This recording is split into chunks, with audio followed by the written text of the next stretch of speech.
Welcome to Ebas Gallery channel. Take the 2018 Ford F-150 Platinum tested here. Second only to the Limited in the Ford F-150 trim hierarchy, the F-150 Raptor is on a wholly different branch of the family tree.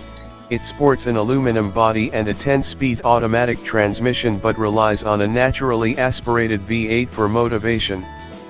An advanced and capable example of the 8-pot species, the latest version of Ford's 5.0-liter engine also placates the dwindling contingent of traditionalists who may never cotton to the notion of a turbocharged V6 pickup. While Ford claims that 65% of F-Series buyers opted for one of its EcoBoost twin-turbo VSIXs in 2017, 30% choosing the 3.5-liter, and 35% going with the 2.7-liter. The V8 isn't going away soon.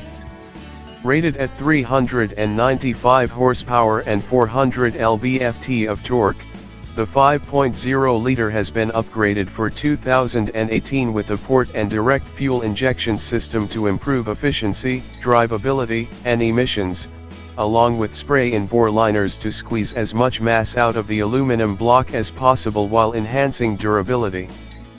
The 5.2-liter flat-plane crank V8 in the Shelby Mustang GT350 employs the latter technology as well.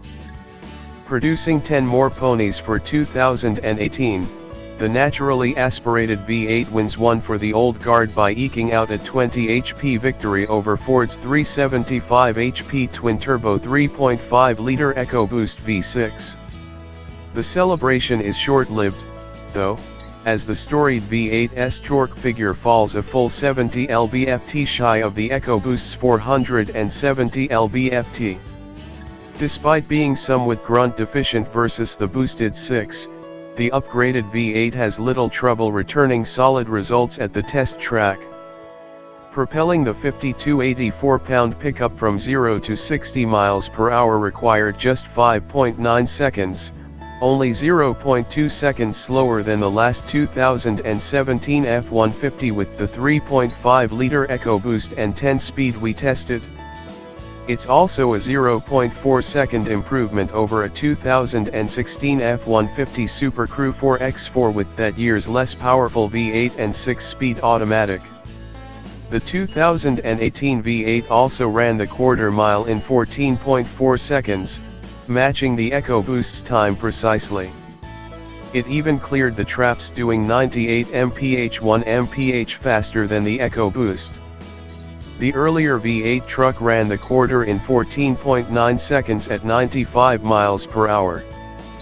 Ford's version of the 10-speed transmission that it co-developed with GM is a willing dance partner, albeit with two missteps.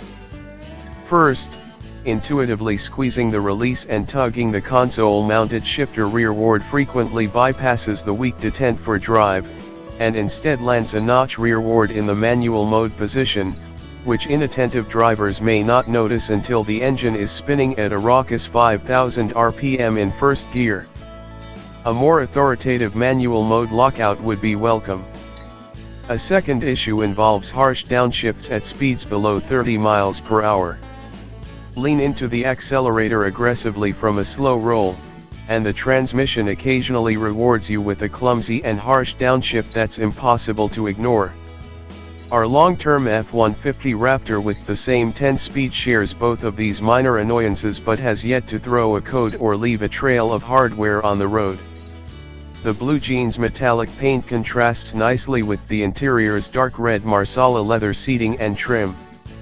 A spray-in bed liner lent a little brawn to the beauty for $495, and the $2,540 preferred equipment Group 701A added some sensible conveniences such as lane keeping assist, active park assist, adaptive cruise control with stop and go functionality, pre-collision assist with pedestrian detection, and a 360-degree camera with a split view display and dynamic hitch assist. Not to be confused with Ford's Pro Trailer Backup Assist, PTBA, which actively helps you steer the truck via a dash knob, Dynamic Hitch Assist presents a set of graphic guides on the touchscreen display to make it easier for the driver to place the hitch directly under the trailer tongue on the first try.